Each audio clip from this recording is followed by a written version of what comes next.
কেন্দ্রীয় সরকারের পঞ্চায়েতি রাজ মন্ত্রক 59টি জেলার কাঞ্চনবাড়ি পঞ্চায়েতকে দেশের 2,68,000 পঞ্চায়েতের মধ্যে প্রথম স্বাস্থ্যবান পঞ্চায়েত হিসেবে ঘোষণা করেছে।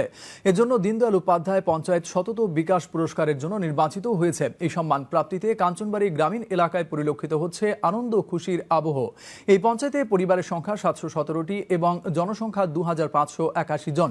পঞ্চায়েতের সবার রয়েছে ব্লাড গ্রুপের কার্ড এবং এখানে গর্ভবতী মায়ের মৃত্যু শূন্যের কোঠায়।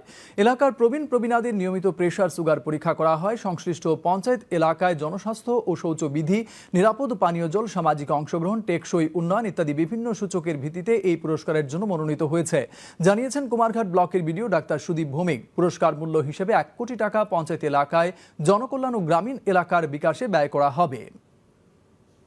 2.5 লক্ষ পঞ্চায়েতের মধ্যে এই প্রথম স্থান অর্জন অবশ্যই কাঞ্চনবাড়ি পঞ্চায়েত তথা কুমারঘাট আরডি ব্লকের জন্য একটা অত্যন্ত গৌরব এবং আনন্দের বিষয়।